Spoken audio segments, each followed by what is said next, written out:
Hello, everybody. Welcome to the Thursday Checkdown with me and Rick. And there's just two Uh, of us. there is currently just two of us right now. We don't know where Chuck Bass is. I don't know. I don't know. We could try to play it off as a bit, I suppose, Rick. I mean, Yeah, and things happen. I'll give the person grace because, after all, hey there, Mel and Daniel. Because yeah, things happen. All of a sudden you get caught at work or something. So real life sometimes impacts our there's also a pretty good football stuff. chance. There's also a pretty good chance I didn't tell him the exact time and be on 15 minutes early. But it is what it is. Say you should know what Yeah, time the show is if he wants to guest on our show. That's how I see that. So I yeah. mean, So but we could just interview each other. Well, we don't know. Oh, I guess they do know us. so So why don't we plug our booth at the expo? definitely. Well, yeah. And Joe, since you're going to be leading our presence there, why don't you get the honor to tell people Wait a minute. Wait a minute. about our FF Expo planned activities and how people can find us while we're at the show? Absolutely. So JC is going to be leading us. I just convinced he didn't want to do a booth. Not going to lie, we had a conversation. He was like, "I don't think I'm going to do it this year. I don't know if it's worth the money." And I stepped in immediately and was like, "You're doing a booth. I don't care what it costs. We're doing it. Let's do it." And that's how that went down. Do you remember the location? I think it's like at one of the Is it? premium spots. We arm wrestled I over so what? Yeah, so JC told me it's the same booth that Casey Kasem had last year. It's right Okay. when you turn the corner. When you walk in, all the big money booths are at the beginning, all the big names, and then you turn the corner. We're the first one on the left corner, not across, because they have them across as well. Um, Okay. And we're going to have live entertainment. You're going to have a band in the background. And I no. know, I know. Carla's doing an interview. She's got a guest already booked. I don't know the name off the top of my head. I don't know if she wants me to say it anyway. So I'm just gonna say she has a guest booked for an interview at the expo. JC already asked me.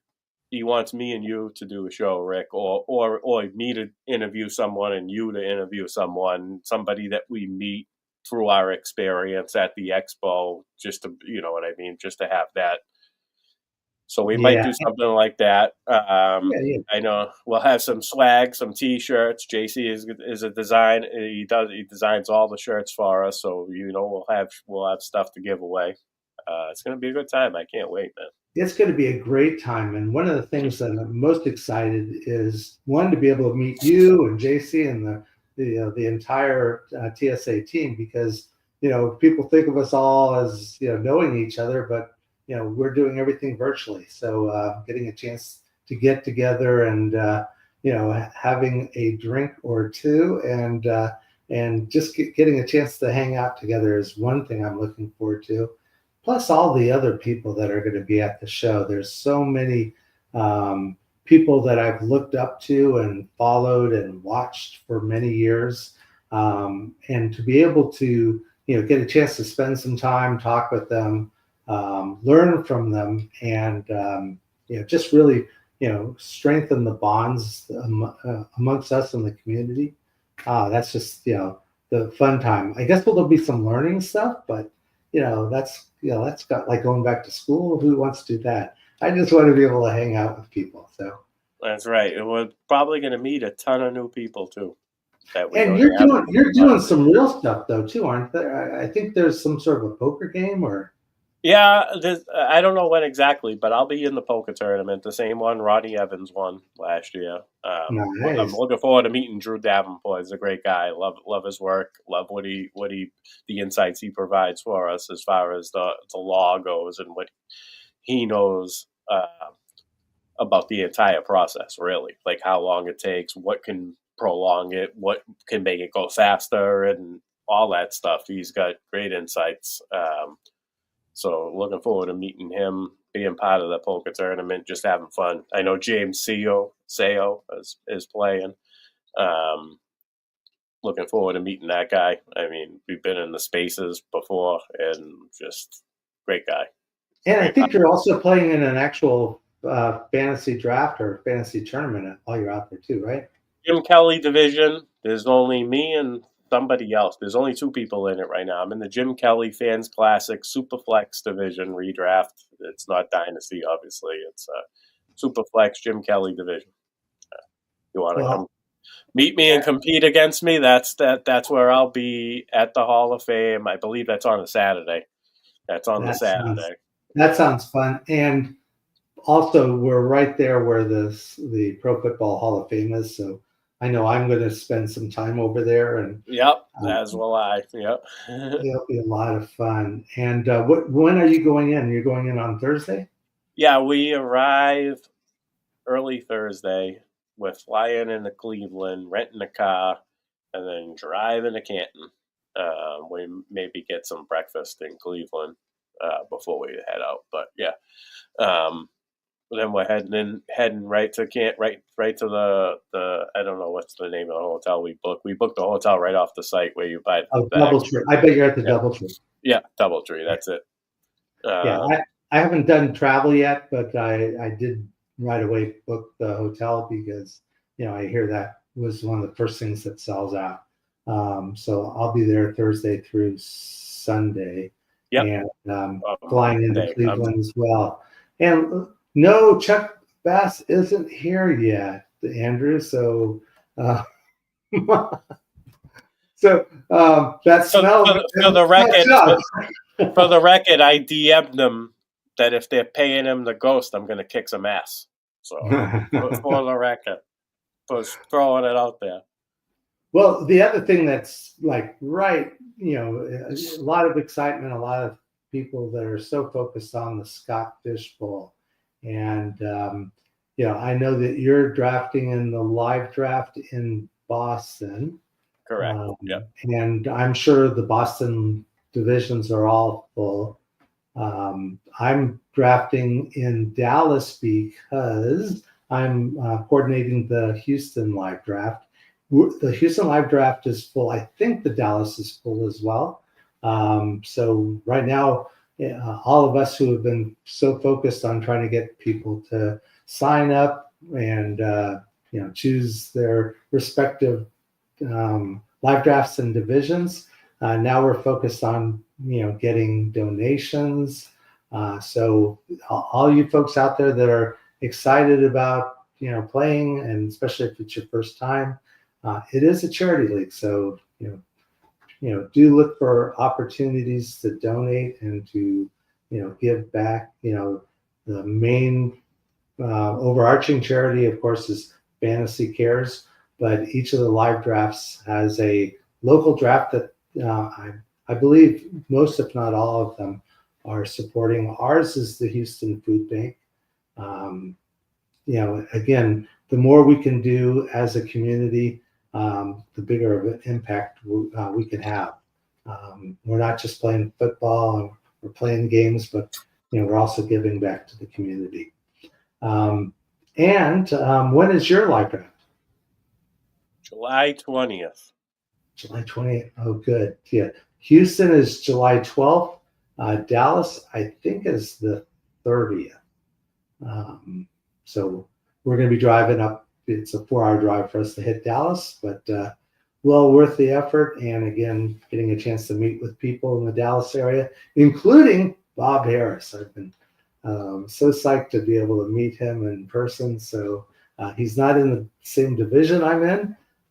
As a Houston person, I hate anything Dallas, but I chose the Dallas Stars just because it was the Dallas team I hated the least. They also happen to have the sharpest jersey in Texas, I think.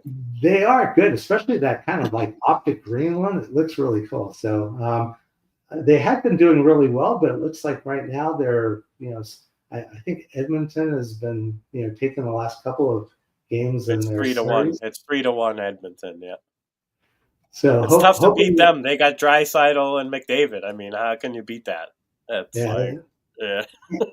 And it's amazing. I mean, I don't know a lot about hockey. I know you're a hockey player, so this is probably all, old stuff for you, but it is a lot of fun to watch. It's great seeing all the contact. A lot of speed. Playoff hockey is amazing. Yep. It's true. So, It's hockey at its purest form. That's the and best way to describe that. which division are you going to be in? The Boston Red Sox division. The Sox. Picking number 4 next to Rick Avery, who's picking number 5, and a good friend of mine, Michael Reedy, is the number 1 overall pick in that one. One of the things they just, they've been dropping hints. Scott Fish and the organizers are starting to slowly drop hints about some of the rules and scoring. And of course, every year he comes up with new ideas that makes the, more fun and more challenging. And so generally there's always a third round reversal. So folks tend to, Are they keeping that? I heard there was are they keeping it? The closest they came to saying something about it was 85% chance that it's going to still be there. And definitely keep it. I love it. In general, he's going to be using. But I think what I heard on last night's podcast was that they're going to kind of scale back on some of the scoring for quarterbacks. And they already did. They already did last year. Well, they're scaling back even more. I think they were thinking that in the top 10 of using the scoring they plan to use this year, there would only be one quarterback. Right. So the 104 check, like, they're all like so happy to have the 4, and one guy was like, yeah, I'm gonna get a guaranteed elite quarterback, and I'm like, no, don't be married to a quarterback. No, don't do it. In fact, I chose the 30 spot, and I always try to get at least one of the top quarterbacks when in a super flex. But now I don't know. Maybe listen to me. The top quarterback is not in the top 4 picks this year. I'm telling you that right now. This year, mark my words on that one. There's somebody slipping. There's somebody who should be up there that's slipping. So and that could very well be depending on. Yeah, that's what I'm saying. That's what I'm saying. Why not just grab the best player? Yeah. For the scoring system, just grab the best player. Yeah. Although, again, you have to have 2 quarterbacks, or you really should have 2 quarterbacks. So what? Okay. Yeah, I was going to say. You can get a couple later, Rick. Come on. Yeah. That tells me you're drafting like not scared. I don't want to say scared because I know you're not scared. But like, I don't know. Like you need I don't know. I understand. I understand it. I used to have that approach, and then I accidentally took a best player. I didn't accidentally take a best player, but I found out what it was like to do it with crappy quarterbacks, and you still can. Just imagine. And I didn't hit on. I had Drake May and Bryce Young last year, and that got me through the 3rd week of the playoffs. Yeah. If they actually hit, if they were like, you know what I mean, if Bryce Young actually came to fruition, the team might have gone further. Who knows? I wasted a lot of stats on him, though. I will say that. Yeah. So we still need to see what the scoring actually is going to look like, and what rules. Again, last year there was a lot of people prioritized kick returners, and so. They were going after Mims and going after Shaheed. Kick returners that see the field. You wanted at least a wide receiver 3 that was also getting some time on the field. And Kavanta Turpin, is that how you pronounce his name? But the kick returner for the Dallas Cowboys was really a high. I think it was like one of the top 5 wide receivers in scoring, despite the fact that he was the wide receiver 4, I think, for the Cowboys. But he had a couple of touchdowns. Shit. Chuck is right.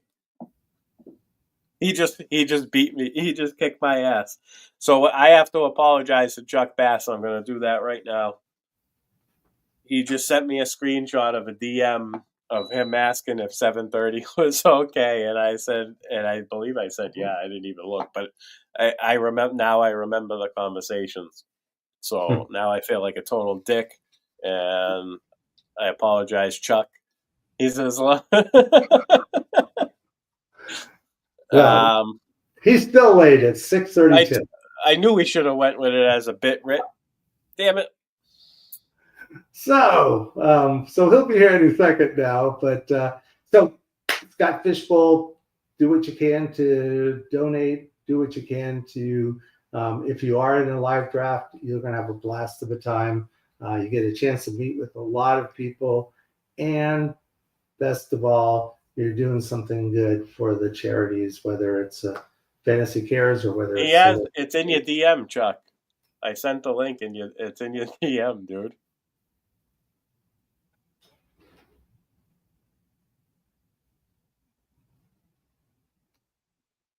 And shout out to Sam. How you doing, Sam? Yeah, we get Sam on in a couple of weeks, right? Or is it next week? Is it a couple? No, it's a couple of weeks. Couple of weeks. And Bill Underwood. Speaking of Scott Fishbowl,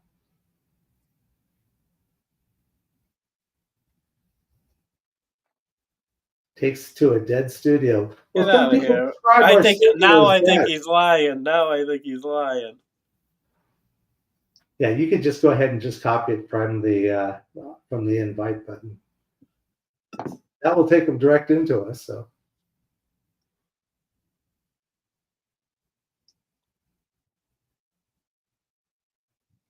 You got it? I'm working on it.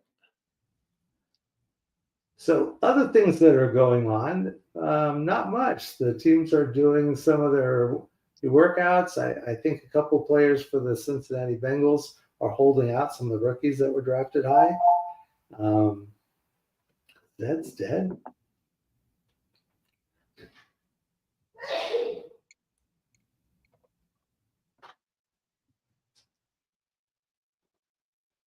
No, I ain't it. So perhaps people in the chat can fire off a comment on which live drafts they're in and which divisions they're in.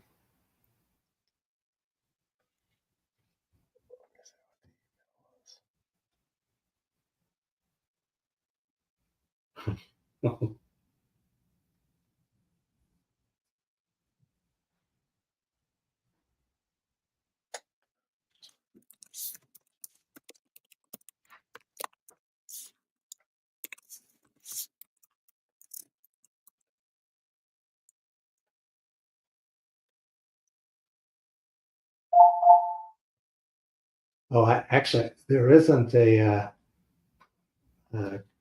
Twitter room just for the three of us, or I was going to put it in there. I just sent it, so. Nice. Cincinnati. All the stars are in Cincinnati. And 101. So, Bill, are you concerned about the news about scoring that they kind of previewed last night? I think Sam at 108 is in a great spot. 108 is my favorite third round reversal position. I will say that it's great to be at that elbow spot. I kind of like 11. If now knowing the scoring, I kind of wish I'd grabbed the 11 spot, because you're going to get two really good players, especially wide receivers, to start, and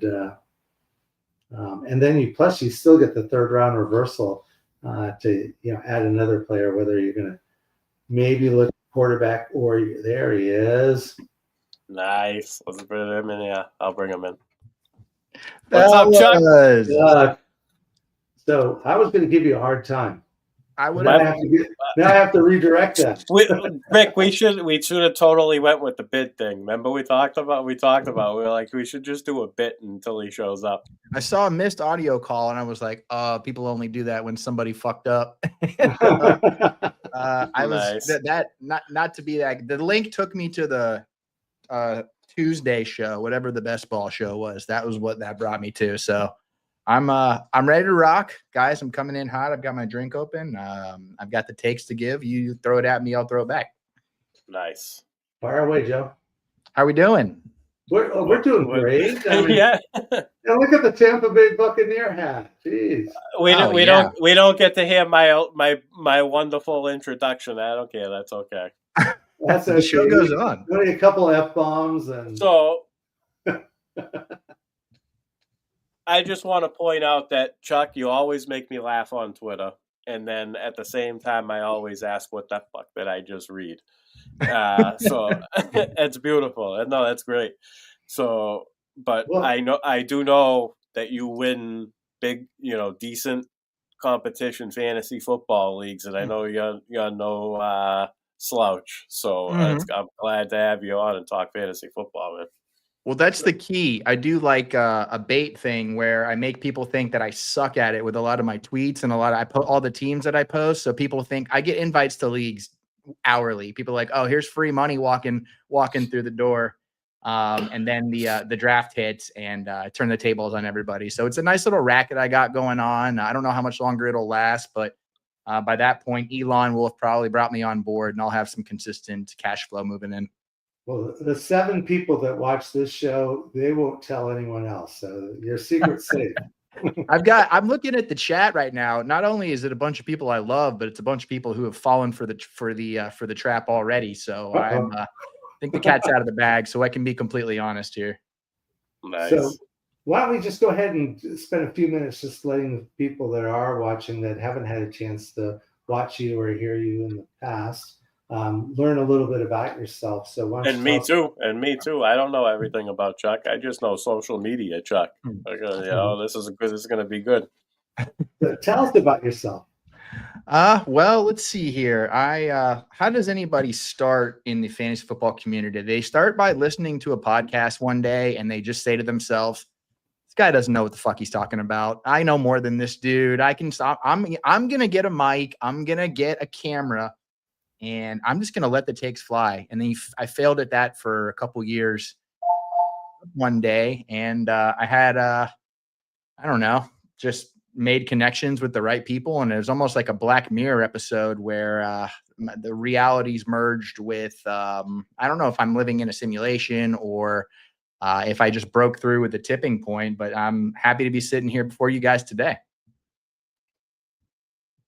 And you obviously are doing stuff in the fantasy world, but what do you do outside of fantasy football? So I am an analytical director for Pepsi Cola. I live in Kentucky right now, and it's funny because I've been doing this for a few years, and you would think I would actually be significantly better at presenting fantasy football information for somebody who deals with data all day. But somehow it just comes out in sex jokes and alcoholism and ignoring your family and degenerate stuff. So I don't know. Maybe I don't want to cross streams, but that's been going pretty well. It allows me to, it funds my leagues, which half of my household is happy about, the other half not so much. But you take what you can. Nice. So when did you start playing fantasy football? What year? I want to know. Like, you can even talk to me. Tell us about your first draft a little bit if you want. All right. So let's date myself here. I'm 34, getting ready to turn 35 this month. Just a baby. As you can tell, the bourbon doesn't exactly. It depends on if you see me in person or not. It's starting to age me a little bit, but I drafted a team in detention in 2004. I was screwing around on the computer. They had like 3 websites. They had NFL.com, Yahoo, and I don't know, I think like some church website. Shout out Northside Christian. And I was just clicking, and eventually I find myself in a draft, and I'm drafting Priest Holmes and Algie Crumpler and Chad Johnson before he was Ocho Cinco against a bunch of randoms. And I won the league, and I wanted to chase that high forever. And then I don't think I won a league for like 7 years. I'm not going to lie. Roped my friends into it. They kicked the crap out of me.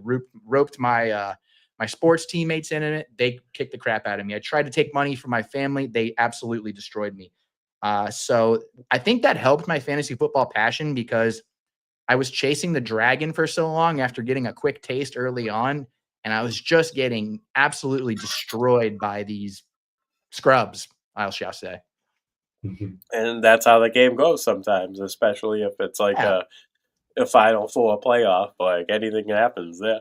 Oh, yeah. And that was back truly before, I was still even at that age watching like 2 games a week, like getting the CBS afternoon game, watching the night game, and then maybe Monday Night Football if I was lucky, just because, I was still in high school at the time. So, you got to figure out ways. I might have had some other priorities that were distracting me at the time, but it was just, like I long for those days too. Now we're just so inundated with great information and so many personalities, and everyone's doing such a good job. But I just something about playing fantasy from an early age really it's a core memory stuff for me. I love it. Yep. You get the days of calling. You had to call your opponent, tell them your lineup, so there's no cheating. That was great. Yeah, people not realizing you lost. I really do miss that. Like, yeah, people not realizing you lost. Who you starting today? Who you got? Who you going at tight end? Who am I penciling in? That's the only one I'm not sure of. Oh yeah, yeah. And Chuck, you mentioned bourbon, and you're in Kentucky, so obviously it's part of your life system out there. What are your favorite bourbons?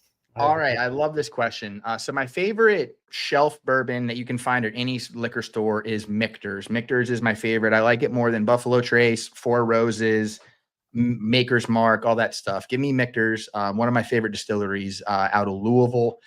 If you're going up a notch, I really like, especially, I like higher proof stuff. I'm a big rye guy. So if you're doing like an old fashioned, you mentioned Michter's, so I figured rye. So absolutely, yeah. I love their whole line from Baumburgers to even if you get to like their 10-year, their 20-year stuff like that. Michter's is definitely my favorite distillery. I do like some of the Buffalo Trace stuff. You get into like a Weller or you get into a Stag, anything that's really going to burn the back of your throat. And I mean, I like feeling there's something about it that it's the same feeling you get when you draft Kyle Pitts. Like, I don't know what's going to happen after this, but I'm along for the ride. I think drafting Kyle Pitts is worse for the body though. Yeah. My favorite is Eagle Rare. Oh, excellent. But it's so hard to find out here that, it's like trying to find the unicorn. So I'll go to the store this weekend and grab you both a bottle and send it. That's the beauty of living here. Nice. I'm glad I brought that up then. So thanks a lot. That'd be, I had my daughter about a year ago, and that was the last one I've had. So, So go away, Joe. I mean, fire away, Joe. So he talked about So you talked about, you met the right connections and so why don't you go into like your social media? Like how did that tell us about how that, like from your early stages to how that grew? Yeah. So I was a part of, I did a lot of mock drafts, which I think is a big entry point for a lot of people. Oh, I'm in Lexington, baby. This is where you gotta be. I mean, right down the street from University of Kentucky. Probably 20 miles from Buffalo Trace, 15 from Woodford. All the good ones are Castle and Keys real close. And I'm only an hour drive to Bardstown where, you get Willett and Heaven Hill and everything. So let's just say the temptation it's abound. So that can be a little bit of a problem here. But I started doing mock drafts once I found out you could do it, just because, like I said, my friends kept kicking my ass and none of them cared. And that was the worst part. They hardly cared. And I'm like spending hours and hours trying to figure out, like, what am I doing wrong? Let's get going here. And then I'll be honest, I found a Discord that was really helpful for me. And it wasn't, they weren't promoting anything. It was just like guys talking ball, like when you get together with your buddies and you're drinking and you're talking shit. But they were all pretty good fantasy football players. So that was really cool. And I think that allowed me to be good at talking fantasy football, but also dropping jokes and making, a little competitive climate as far as like having a presence goes. And eventually I was just like I told you guys just a few minutes ago, I was listening to a famous fantasy football podcast. I won't say who. I'm waiting till I hit a certain amount of followers before I announce who the podcast is. But I I was listening to him and I was doing lawn work and I threw my rake down. I was like, no. They're giving advice to people that was horribly wrong. I'm going to start my own podcast. And so I started one up. Some of my people from my Discord started following it. It didn't really take off. It was more of like an opportunity to get good at podcasting and then connect with people, right? Which is like what you just got to do out the gate. And then I went to the Fantasy Football Expo in 2022, and that was like, that's where everything got into hyper gear. I met as many people as I could, bought as many people drinks as I could. All I did was talk ball. I didn't talk about my podcast at all. Just wanted to have beers with guys, just wanted to play cornhole, talk about, hey, check out my draft. What do you think? Did I fuck up? All that stuff. And from there, it was just, kind of taking on a life of its own. Nice. Nice. I like that. That's great. That's great advice. Getting good at podcast and then meeting. Great. That's great advice. I love that. Yeah. Because I will say, like, just in regards to like that kind of stuff, and I think people fall in the habit of this because they maybe they're not quite sure how to do it. Everyone's guard is up when, like, within a minute or two, you're starting to promote something, whether it's like an app you came up with or your draft service or, just like the things that happens at conventions and expos, right? But like, I think at the expo in particular, I could see a difference in how quickly people were opening up to people who just wanted to talk ball, and compared to people who were like, within a minute, like, hey, let me see your phone. I'm going to download my app. Like, don't ever do that. That's the worst. That's the number one advice I would give when you're going to something like that is just be a buddy. Nice. So how many posts do you do per day? Like I see the ones that come up on my timeline, but like, okay, if I like every now and then I'll just tap on you and I'll go through it. I'm like, I'm still on the same day. What is going on here? All right. So I can give you lifetime posts and then we can do a little experiment here to see what it comes out to. So including replies, I'm at 71,000 since the beginning of 2022. So let's divide that by, what is that? Let's say 365 times 3.5. Don't correct me on the math here, people. 1277. So 71,000 divided by 1277. Give me some rope here. So 55 a day at least. Well, that's and that doesn't feel so good when you say it out loud. No, it is, because they're like a lot of them are good. Like some of them are real good. Like I enjoy it, man. I appreciate that. I'd say, it's good for the soul. It really is. I think it is. I think I'm trying to just make people laugh, honestly. And if I can sneak some nuggets in there about fantasy football, that's always fun. But I've gotten to the problem to where, like, I think in tweets. I don't ever have to sit at my phone and be like, okay, well, how could I make this funny? Like, I just crush my draft notes in my app and they come out, and it's starting to affect my personal and professional life as well. Because I'm sitting in meetings with people and I'm just like, somebody will say something and I'll just be like, oh, one or two tweaks. And that's 1,000 likes right there. I can feel it in my bones. And that's, when the quarterly numbers come out for Pepsi, it might be a problem. Yeah.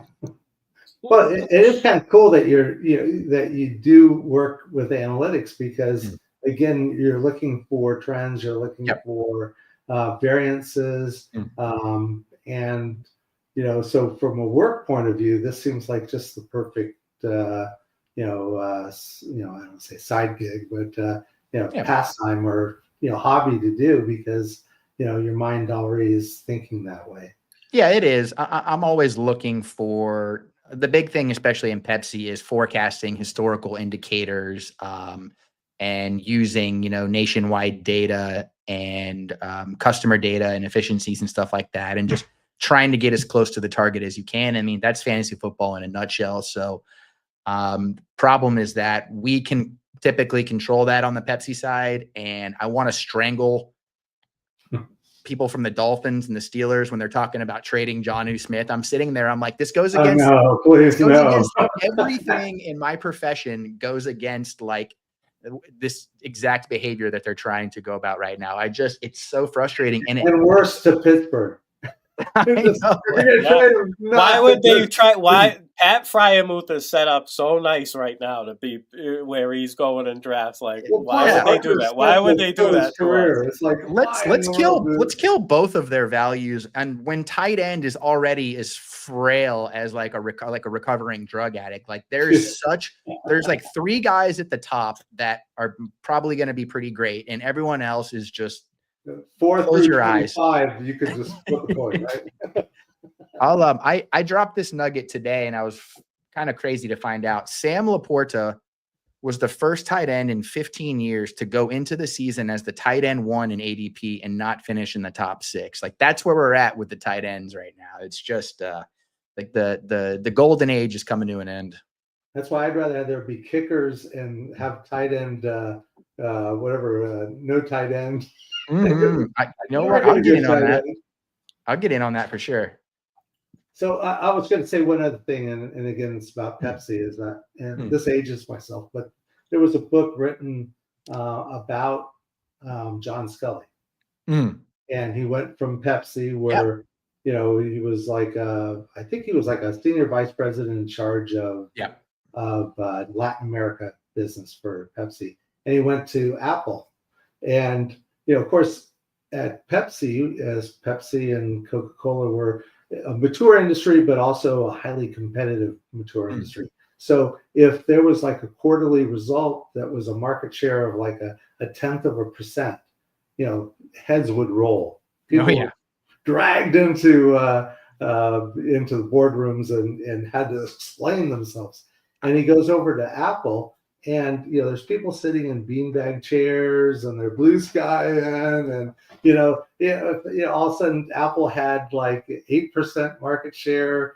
People would have a party if they'd have 4%. They didn't really care, and he's just looking around saying, "Oh, this is not a business." I know, and they portrayed him as a villain in the Steve Jobs movie, pretty much, which is so funny. I wish they would bring some of that back. I just watched Coca-Cola.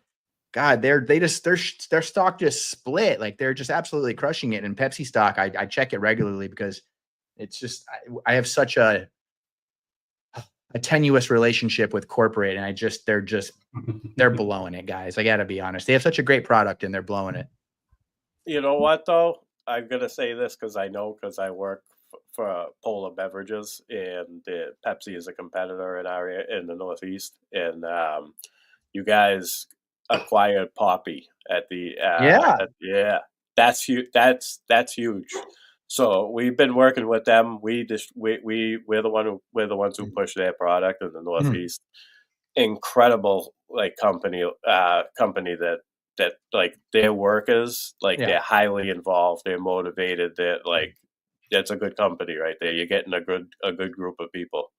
Oh, huge acquisition. So things gotta be looking. That's going to be so big because especially in our market, like not a ton of people are moving to Kentucky. So all you can do is be better at what you're doing or take customers from competitors. You introduce stuff like that. That's like your foothold in the door. And they're doing a pretty good job. I appreciate, if the main brands are stagnating except for Mountain Dew. So I love seeing them just kind of go out and, take charge. Nice. All right, enough. I feel like I'm talking about work now. All right, let's move on to the fantasy football stuff here. Let's do it. Rick, Scott Fishbowl.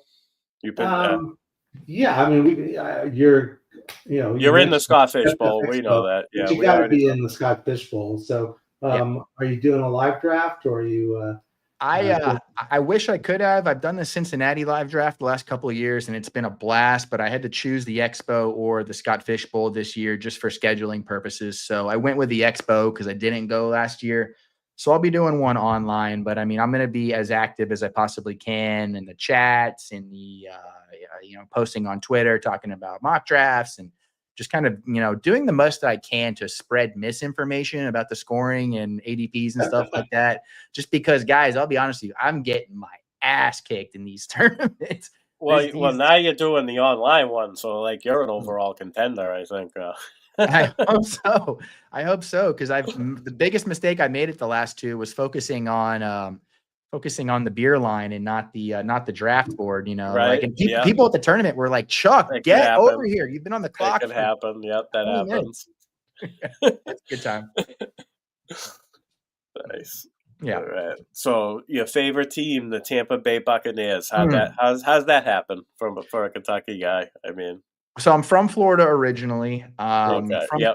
From Tampa Bay, and like for the longest time, it felt like I wasn't much of a fan as much as I was like a prisoner. It's like it wasn't even Stockholm syndrome. Even right now, they won the division 4 years in a row, and I'm going into this season like, I don't know about this, guys. And there's not really anything you can point to say they're worse. They're not worse at anything, except you want to say maybe play calling, but they promoted from within. I was going to say they're all 1 year older. So sorry, Chuck. That's it. They're all 1 year. Everybody's 1 year older. Everybody's 1 year older. They added a really good wide receiver in the draft. They bring in Ibuka, and I'm excited for like the next like maybe 4 years of what this passing offense could be. But then you got the Baker Mayfield cycle, right? Where he usually only thrives as an underdog. And now he's coming in as like back-to-back division winner, 41 touchdowns. He's got multiple playoff wins with the Bucks. I cannot recommend enough anybody out there. If your team gets to play in the NFC South, I can't recommend it enough. It has just been the most screwed up, drunk, high, cracked out division I've seen in some time. It's been a joy to share the division with the Saints, the Falcons, and the Panthers.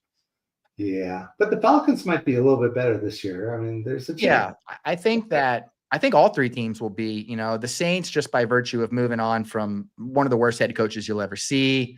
The Panthers are coming up sneaky. I mean, I think the Panthers are going to be pretty good on both sides of the ball. And then the Falcons, I mean, hopefully the offense will be explosive. If Penix will stop trying to throw every ball like he's trying to break the sound barrier, it'll be pretty good. But that gets us back to the Buccaneers and defense, which they've been. They were originally a defensive team. I mean, in years past, but the last couple of years, not so much. And I know any thoughts on any of the moves they've made to kind of shore up on the other side of the ball.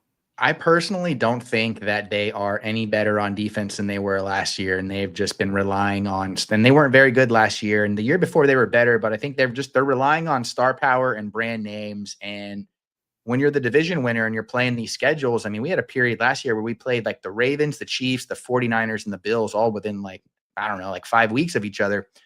And the offense was awesome, but the defense was just getting annihilated. I don't think they addressed that at all.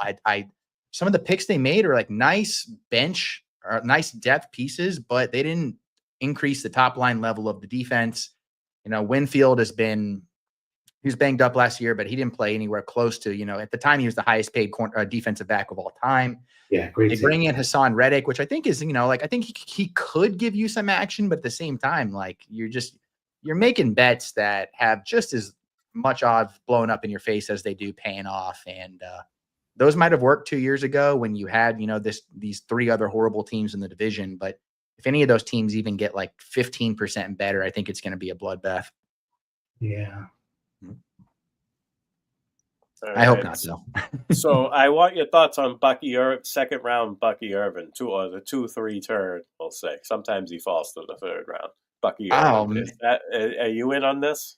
You know what? I actually am really I'm usually like, I stay away from the Buccaneers a lot of times, like early round Buccaneers, like I love me like when they were happening, mid round Chris Godwin, maybe seventh round Mike Evans, when it looked like there was going to be some shuffle out there. But the Bucky Irving stuff, I mean, the offensive line is top 5. The play calling will be probably similar to last year. So you don't have to worry about like some Shane Waldron type situation coming in, or some Ryan Grubb going into Seattle and just like tanking these offenses. So you have to look at this and be like, okay, where's the problem going to be? He doesn't have a run. He doesn't have competition that's going to take his rushing production. He was able to maintain what he did last year with high flying act. Baker Mayfield was doing his thing. I mean, they were in the red zone the third most. If they're in the red zone the 10th most, he's still going to be incredibly productive. He was the RB5 in points per game from when he took over in week 10 all the way through the season.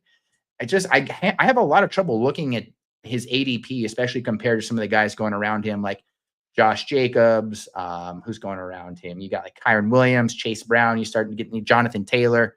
I just feel as good. Breece Hall too. Breece Hall. That's another great one. I just have a lot. I can find the negatives more clearly with those guys. 5'10", 195 pounds was maybe like an issue 10 years ago, 5 years ago, but now smaller defenders, lighter boxes. I think he's going to crush. So that was going to be my next question, was concerns of durability. Mm-hmm. Yeah, but, which it's not off the table. But I just don't think that with the way this offense operates, it should scare us away. Especially like you guys name 5 running backs that don't have durability issues in 2025. Yeah, I understand. No, I'm stingy with my second, third round running backs. That's all. Honestly, what I mean? that second, third round, it makes tough. your draft. It makes your whole draft. Especially if you draft, like, I've always really stood by. Unless that you are just like smoking salvia, if your picks 1 through 6 are healthy, or even 5 of them are healthy, you're probably going to be fighting for a playoff spot all season long. And like, if you're those guys, like if they all still, and if you're a good drafter, you're going to be jockeying for 1, 2. And so like guys like Bucky, I think he has a really high floor. And I think that, I just always love a guy. He's got running backs on his team that cannot run the ball very well, and his offensive line is a damn dog. So I feel good about him.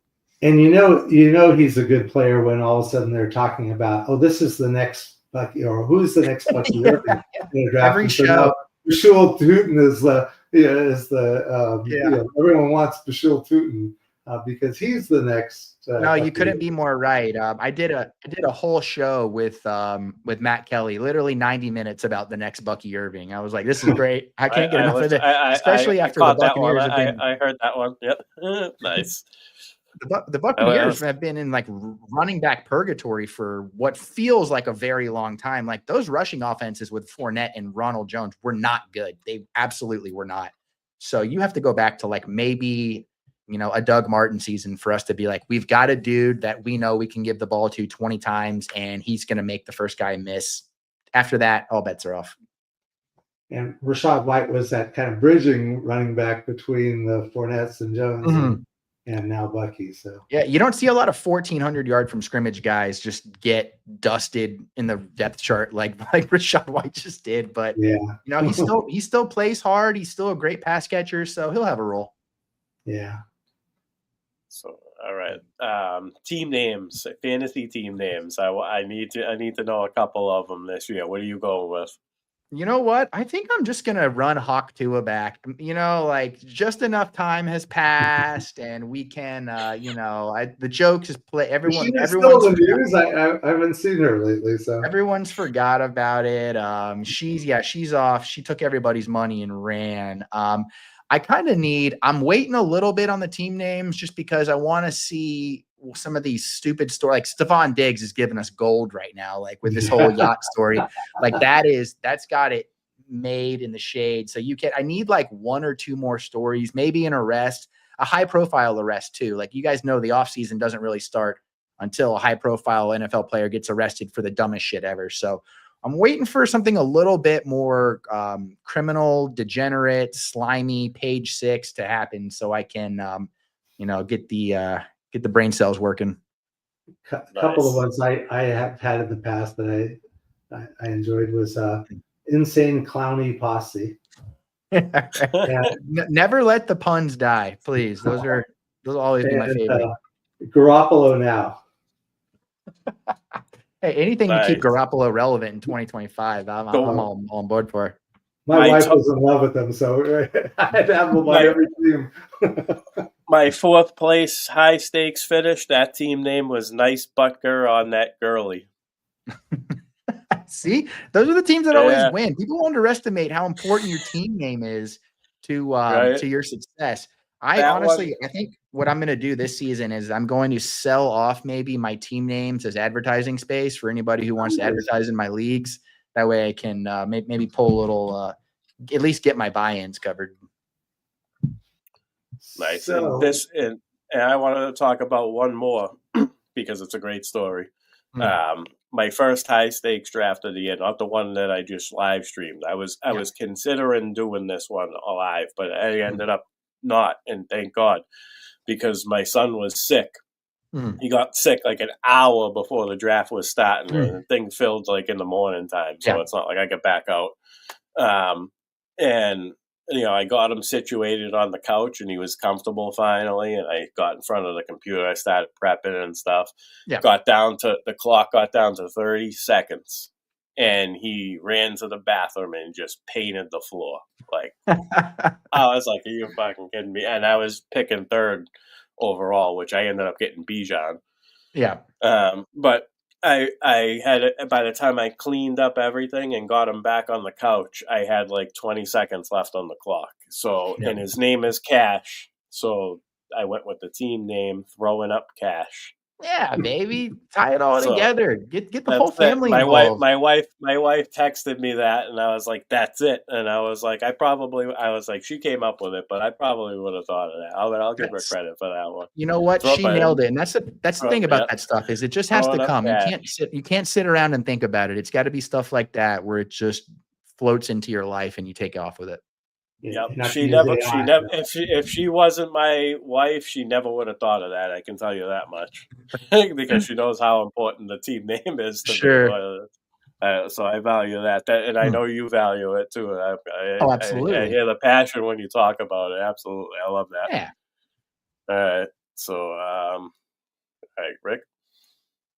Okay, so some actual players. What quarterback are you targeting, and maybe conversely, which quarterback are you trying to fade? Oh man, quarterback is really going to piss me off this year because I can't remember ever looking at like the quarterback. Let's see here. Let's find one. Quarterback 24 is Matthew Stafford. Like, I can't remember quarterbacks 24, 25, 26, 27, 28 having as much of a chance as finishing in the top 10 as I've ever seen the quarterback field before. I mean, because he's got Puka, he's got Adams, Puka, Adams, Kyron, Terrence Ferguson, Tyler Higbee is still how is Tyler Higbee still playing? It's beyond me. But I mean, like, I just use him as an example. Like, I feel the same way about, Michael Penix or a Bryce Young or a Geno or Sam Darnold. I mean, I have trepidations about those guys. Don't get me wrong, but I can see the path for them, finishing quarterback 12. And I just have to I'm just trying to find who's got the ceiling, who's got who's going to be throwing the ball a ton. And I just look at Matthew Stafford. He always sticks out to me. I've been waiting on him in all my Superflex leagues, trying to pair him with a Bo Nix or a Fields or a Herbert, Drake May. If I can grab one of those guys and then grab a Stafford or a Geno coming through. I'm a big Geno. Made a lot of good work this season. So I just want guys who have elite players who are coached by elite coaches. And I can't say that Pete Carroll's an elite coach anymore. That Chip Kelly's going to be a pretty damn good play caller, and he's going to be topping out good. So I like those guys. If you're talking about the rushing quarterbacks are gone, who's got the arm, who's going to stand in the pocket and rip it 30 yards down over the middle of the field. I'm just always a sucker for those guys. Yeah, I like that call. That you mentioned as well, because of course they are adding Genti, but they also have Bowers. They got my favorite receiver, Jack Bash. They have Jacoby Myers. I mean, they have a pretty decent offense this year. So yeah, and the big dude, Jack. You had me at Jack Bash. As soon as you said Jack Bash, I knew we were going to be fast friends. So how about a running back that you want to give us a running back you might be targeting? Anybody in the mid to late rounds, or are you in on an elite guy this year? Yeah, who I actually really like this year that I think is going to be pretty good because you know what? Sometimes you write about this, sometimes you're wrong. I like Jordan Mason, and I really like his value at RB35. I mean, they invested more in the offensive line in one offseason than you see teams invest over 5 years. They're really trying to make it a friendly ecosystem for JJ McCarthy. I don't think he's going to sling the ball. I think the passing attempts are going to come down for the whole team.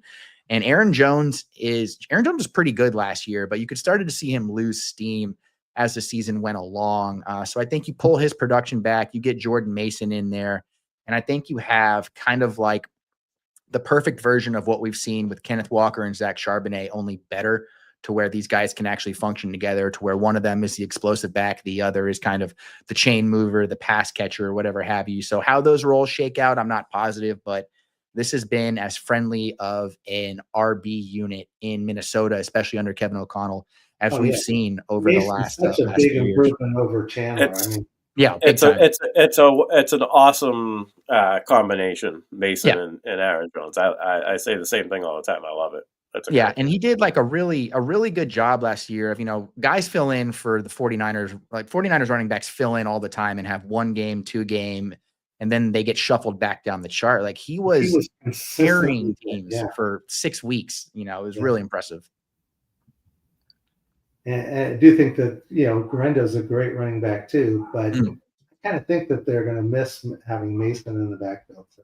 Yeah, they need insurance about as much as any team does about any position across the league, because Trent Williams isn't getting any younger. I know they made some moves, and I expect them to have a bounce back season. But man, what a fascinating team and fascinating ADP values. Like Christian McCaffrey, he's at RB5, but I never see him go any higher than that. I've seen plenty of drafts where he's been like RB8, RB10, and I'm just like, man, talk about a range of outcomes for a dude who I still think has it, but are they going to treat him like he has it? Probably, but I've never been able to predict what this team's going to do. In 10 years, this guy's been coaching the 49ers. So are you treating CMC like a best ball type player where, his upside is league winning, whereas, if he's able to play good amount of games? I think he's like if it's 2 a.m. and you're at a casino and you've been drinking and you should go to bed and someone's like, you want to go hit the tables? Like, you're like, yeah, I'm genetically predisposed to say yes to that question. And I'm genetically predisposed to see Christian McCaffrey going, mid second round, late second round, and just smashing it. Might be the last time I ever do it too. So there's a little bit of that in there, but there's not a running back out there that has the upside that he has. Not even Saquon Barkley, not Bijan Robinson, not Gibbs. He still has the higher upside than all these guys. Just, the floor is significantly lower. So let me ask you this: after you pick them right there in the second round, how are you backing them up? What are you still just going? Are you going to go hero, or are you going to take a running back that falls? Obviously, if one falls to you, you're going to take one. But. Oh no, I typically, if I'm getting McCaffrey, I usually that's hero build for me, just because the bet, the bet is that he's going to hold that down. So I typically smash receiver. I've been crushing a lot of tight end too. I've been getting a lot of McBride, Bowers if I get lucky. And then, I don't even mind stacking him with Kittle if I can get around to it, just because at the tight ends after that, I was feeling I was feeling so good about Jonnu Smith, and then this bullshit news comes out today. So just see how things go. But we have a long, long ways to go. So the picture will paint itself at some point. Miami could be a dumpster fire this year. So absolutely. I just traded for Jonnu Smith and on a team that was tight end needy. Yeah. And then for some reason I just thought I better get something else too. And so I drafted Bannon.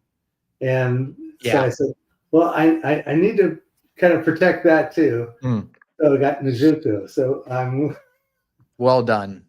You have to. That's a smart move. Tight end room you could possibly have, but it actually might work. So, oh god, the Dolphins are going to be hilarious. That might be one of the teams that, like, unless Achane falls, I might fade everybody on that team. If Smith gets traded, that is, because the whole offense now is like protect Tua, get the ball out quick, but like so quick that you can't even get Tyreek or Waddle down the field. It's these they've reimagined the dump off. And they're doing I've just never, where they dump the ball off is creative as hell, but it's still a dump off. They have Jalen Wright, right? And they're probably going to run the ball like animals as much as they can. Yeah, right? That's the only way that they're going to be able to not have to play Zach Wilson for 5-6 games this year. Which, you know what, good for Zach Wilson, but I sure as hell don't want to be invested in it. Are there any rookie veteran situations right now where that are going, you're seeing sharp guys on both sides? You see any that stick out to you want to discuss? Any particular position or just kind of across the board? just across the board. I mean, it could be, most of them are running back, but if there's wide receivers, if you want to discuss like a Houston wide receiver, whatever you have in mind, Yeah. Yeah. No, I like one that I think's really, really, I think the one that's going to be the murkiest to figure out is how this Bears wide receiver room is going to end up shaking. That's going to be a big one for a lot of people because there's a lot of expectations. You're not getting a discount at any of these ADPs. The only one that truly pops out to me is Luther Burden, just because I kind of wonder, drafting Luther Burden, does that mean that DJ Moore is going to be phased out of this team at some point? They can get out of that deal after this year, or they can trade him, and they're still young enough to get value for him. So I'm not too worried about Loveland year one. I still think they're going to need him to block a little bit more than people are expecting, just because, they traded for Joe Thuney, who's definitely better than who they had last year. But the Chiefs needed offensive line more than any other position, and they traded their all-pro linemen. So I just get a little nervous when smart teams make moves like that. But the bet that I like is Odunze. He's wide receiver 29 right now. I think his development was stunted by the offense last year, by the design. Caleb didn't play very well. I mean, he had a good year, but he wouldn't play great. So I just, are one of these guys going to hit a home run? And if they're going to, are you going to pick the right one? And that seems to be a tricky one for me. Another one that I like too is Travis Hunter and BTJ. Nice. That one's that picture is a little bit more clear there, just because I think it's unassailable that Brian Thomas is a top 5, top 7 guy. And that Travis Hunter's kind of, he's not a project. He's an elite football player, but still got a little ways to go as a wide receiver. So I don't know. You look at those and you're like, the question you're asking is basically some version of, do I want player A at this cost or wait on player B at this cost? And I mean, for those, give me Brian Thomas Jr. at a high cost and then give me Rome Odunze at a low cost. Nice.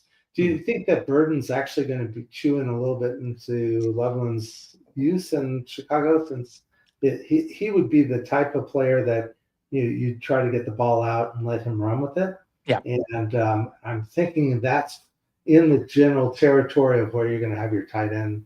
Yeah, I think so too. And it's a lazy to do this, but it's the only thing I can do, which is, how Jamison Williams ate into Sam Laporta like crazy last year. And, we don't even know that Loveland can come out swinging like Laporta did the year before, but one of the wide receivers is going to get fed constantly, and the other one is going to jockey for position. But I mean, how much are they going to pass the ball? Do they have the infrastructure to do that? Are we sleeping on the running backs as far as their involvement? I don't feel particularly good about Swift or Roschon or Mononge, but are they going to run the ball maybe 5 or 6 times more a game than we're expecting them to? And that's going to crush the pass catchers if that's the case. Yeah. And it was funny you mentioned Hunter and Brian Thomas Jr. I don't know if you saw the video that they showed from practices where Brian Thomas Jr. is so locked in, very serious, and Hunter's kind of doing this dance next to him. It was just the difference between the two of them, and hopefully they kind of meld that into the way they were playing in the games, but. It was so funny seeing the difference between the two. It is. And I think it was so telling of where one of these guys already is and maybe where the other thinks he is, but isn't quite yet. I have no doubt that 4 years from now, Travis Hunter will probably be the best wide receiver 2 on a team in the league, kind of like T. Higgins is now. Devonta Smith, if you're an Eagles fan, he needs to watch a guy who actually is for a little while first. Sure. But I think from a wide receiver point of view, at least the rookies that came in this year, Hunter's the closest thing to a wide receiver 1 that was drafted. I mean, the other guys, you could throw them all into the same, I know a lot of people like Golden, and then Abuke is. What about Tet? There's Tet too. Tet's I think he's still a wide receiver too. I don't see him as being, the Chase or CeeDee Lamb type wide receiver, where I think Hunter definitely is that type. I think I can marry both of those as far as I really like Tet. The only concern I have is Bryce Young going to need a receiver that can separate because he's kind of is that kind of like Tua relying on timing, accuracy. Yeah, he doesn't have that bullet arm that he's going to. Yeah, you can only like, they're not throwing Mike Evans jump balls like 6 times a game. Like he's a highlight reel player, but that's not how you want to design an offense. So I like Golden a lot. I didn't as much pre-draft as much as I do now that I've started to like think about it, but also at the same time, that offense has not earned my trust for their ability to develop guys, put them in positions to succeed, and do it consistently. Yeah, they still have too many wide receivers. Yeah, nobody had more than 80 targets. Nobody. Oh, and that's insane bullshit. That's why you like Golden, though. Yeah, so he's gonna. I do. If Tet can, develop. Develop's the wrong term. If Tet can explode early, I do think he has wide receiver 1 potential. I need to see more than the back half of a season from a Bryce Young, from a Canales, and those guys to know that, we're not going to have to press the reset button on this 2 years from now. Yeah, good point. Any player you're particularly fading, or you just don't feel good about drafting this year? So I'm trying to this was always my favorite thing to do in the past, was like my do not draft list, guys I can't stand, guys I'm not touching with a 10-foot pole. And I think I'm trying to take an approach this year of everybody's going to be good, but there's guys I love more. And I'm going to see how that shakes out as far as, like I'll be honest with you guys, and no one's saying this anymore. I faded the hell out of Saquon last year. I faded the hell out of Derrick Henry last year. And the reasoning was sound, but in retrospect, I feel like an absolute idiot. So I'm trying to take stuff like that and just say like, okay, who do you like? And then who do you like more? And who falls into like the like category that I don't love is I don't love Kenneth Walker. Not very big on him this year. I'm not very big on Quinshon Judkins this year. And these aren't indictments of the player. I think these are both terrific players, but the situations just make me a little nervous for their ADPs. Almost like I said earlier, all of the tight ends after the big 3 make me just I could just see the bottom falling out on so many of these guys. And then at quarterback, I mean, oh gosh, where do you begin with quarterback? I mean, I don't want 1 second of Jordan Love, CJ Stroud, Trevor Lawrence, JJ McCarthy, Tua, Cam Ward. And it's like I said, there's so many other better options at cost. Agreed. I give you a laundry list there. Sorry, not a lot to dive in on. No, it's a great list. And again, it's helpful because we're starting to enter into drafts, and some of us have actually done a lot of rookie drafts, but the startup drafts are starting up, and we'll be going into the Scott Fishbowl draft. Yeah, and it's really useful to know players to not only target, but players to at cost to avoid. Yeah, and this is it's an unusual year too, because guys that I would normally fade for one reason or another, like Joe Mixon this year, for an example, would fit a traditional fade for me. But he's going at RB16 and not like RB9 or 10, which is where his production from last year would have pegged him for. So there's like 10 guys like that I'm like, okay, I wouldn't like this, but the cost is it's pretty easy to palate. I've just across the board like that too. Tony Pollard, RB27, that's another one that's like, oh, it's a great one. Yeah. I love Mixon and the fact that the Texans did look at the draft to improve the offensive line, and they also got a few more weapons for Stroud to use in the passing game, which will again help Mixon as well. Yeah. So, and there's some of these guys too that we're all starting to shift out of dynasty brain mode to where I've been hammering against Kyron Williams in dynasty since they drafted Jarquez Hunter. But I love him for this year. I still think he's going to be top 5 in snap share, red zone touches, high value targets, everything like that. It's just that I think they're going to ride him until his contract is up. And then it's like, all right, appreciate, you having the highest workload of anybody since, Todd Gurley. They should have the Rams. So. Sounds about right. I like it. Sorry. Nice. All right. So, just want to ask you a couple of general draft strategy questions. Sure.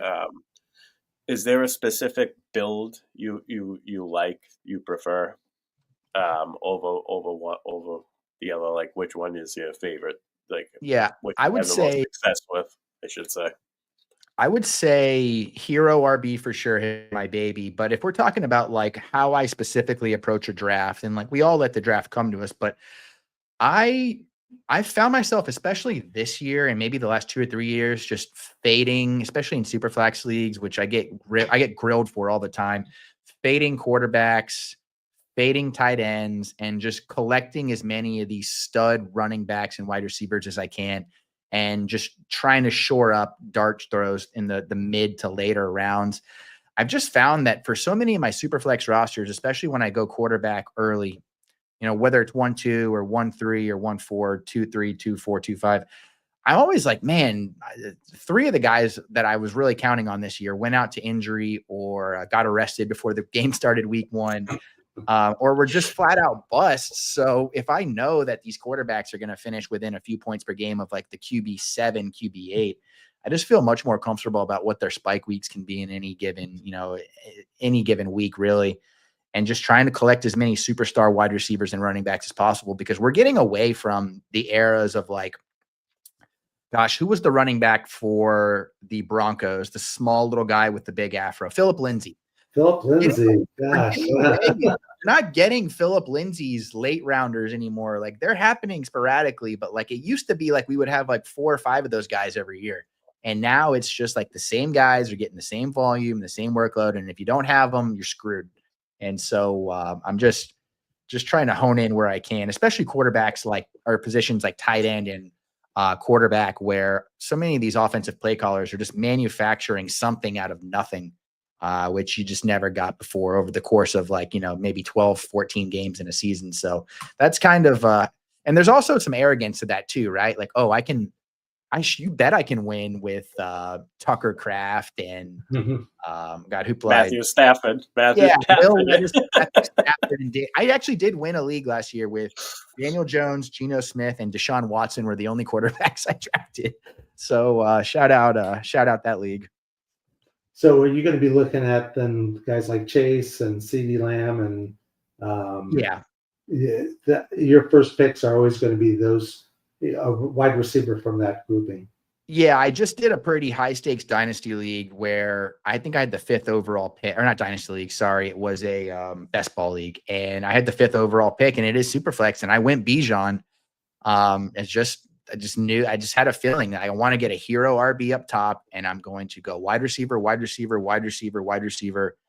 quarterback, tight end, wide running back, quarterback. And then like my next 12 picks are running backs. Like, there's no doubt about it. There's so many good running backs in good situations this year because the old guard won't let go. You've still got Kamara, CMC, Derrick Henry, Josh Jacobs. Usually these guys fade out or their roles diminish, and then new running backs come in and take their spot. Well, those guys are still where they were. And then all of the running backs went to great situations. So you have what feels like 8 or 9 more running back rooms that look good, as opposed to previous years where you'd be like, okay, I guess Jaylen Warren could maybe be my RB2. Who was the guy? Tariq Cohen. Like, the Tariq Cohens of the world are just, you don't have to worry about that anymore. Yeah. The one where I have is, and last year, everyone was all over Benson because he was the backup to the soon to be hurt Connor. Yeah. The Kendry Miller, who was the backup to Alvin Kamara, and Marshawn Lloyd, who was the backup to was it Andrew? To Josh Jacobs, right? Mark Lloyd. Yeah, and so you had these 3 backup running backs that people were like all over, spent a lot of capital on, and Miller and Marshawn Lloyd both were hurt, I think. And Benson, I don't think he even just got a chance to even play. Yeah, they were giving him 4 carries here, 8 carries there. Maybe if Connor needed to come off, Connor didn't miss a lot of games last year, if he didn't miss any at all, but he did come off. There were a few games where he limped off the field and they gave Benson a little something, and he looked good. But that team, they're built around, and it's frustrating. they want to push the ball deep down the field so that's where the coverage is dictated to. And then they just want to smash James Conner up the middle for like 7 yards. And hell, it works. It doesn't win them a lot of games, but it works for rushing production. Yeah. So, and I guess the other question from a strategy point of view, how important is roster balance? Yeah. We just heard it. Wide receiver, wide receiver, wide receiver, yeah. wide receiver. After, yeah. I don't find that I have a lot of balance in my personal life, and so I think that bleeds into my fantasy life as well. Like I don't have an off switch, and I make decisions very quickly without putting a lot of thought into them, and so I think that's reflective in a lot of my rosters as well. I think balance lowers your floor. I think you want to shoot for as high variance as you possibly can and have the best I want to be the 1 or 2 seed, or I want to barely be making the playoffs. It's like the 4 seeds. You just don't have, you don't want to be in the middle. Yeah. I want to know by like week 11 if I'm making the fucking playoffs in this league. Yeah, you want to be able to start getting rid of those expensive players and get it's like the holidays start coming up and you got to think about shopping and stuff. Like I don't have time for shopping and trying to figure out if Drew Lock is a good play this week. Like I want to take 3s. I don't want to take long 2s. The answer to that question is always no. That's always no. Always no, unless you're the Giants week 17 and he plays them out of the number 1 overall pick. That's about it. The Drew Lock story. Bad memories. Yeah. Nice. Fun times. Right. Well, I mean, we made it through the sheet. I mean, you want to close us out, Rick? Or you want? No, okay, sure, yeah. And so, first of all, Chuck, sorry about the mix-up on the time. Yeah, I already apologized. You took a lot of heat before you got here, but of course he cleaned it up afterwards. So. I honestly feel like that is the vibe I wanted to cultivate, was a little angst and a little aggression, and then we could just hit the ground running. Well, nice. So it worked out well. It really did. It worked out well. I thought we should have just played it off. Yeah. Nice. We do appreciate you being on the show, and it has been as fun of a time as we had been, projecting it. You're a blast of a person, and you seem pretty smart at fantasy too. So I'm hoping that the people watching this got as much out of it as I sure did. So why don't you remind people how they can get a hold of you? Sure. Well, if you want to have your dopamine levels raised, I'm at Chuck F. Bass on Twitter. 55, what do we say? 55 tweets a day. Is that what the number came out to? Something like that. 55 responses, tweets, quote tweets, whatever have you. So you're definitely going to get some interaction out of me. I'm working now over at Player Profiler. They've been a lot of fun. I'm doing Risers and Fallers with Pete Nova. That's been a blast. Another fantasy show.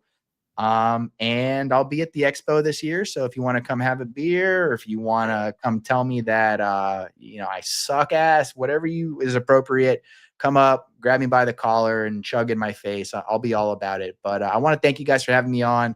I think the vibe you guys have on the show is great. You're very welcoming. You ask great questions, and there's just a good atmosphere here. So, keep it up, and look forward to more. So and next week we're going to have Mike Wohlert, who is a IDP analyst, and awesome. This is going to be an IDP focused show. So folks who are getting into IDP, Joe is going to be. I've never done I've never done an IDP draft, so I'm going to be asking this guy like stupid beginner questions. No, please do, because IDP is kind of like wherever crypto was 5 years ago. IDP is like, that's where the money is about to be, and that's where you're going to see a big explosion from. So getting in on that early is a smart move. Yeah, nice. And it's fun. That's just be able to watch both sides of the, and being able to get differentiation when you can start identifying linebackers that get a lot of tackles. Absolutely. And safeties and There's guys you never heard of that are top 2. I'm like, I watch 12 hours of football on Sunday and I don't know who this guy is. So that's what's coming up next week at the same time. So, Joe, you want to take us out? Yeah, we'll get out of here. Chuck, love you, man. All right. Cheers, fellas. Take it easy. Thanks.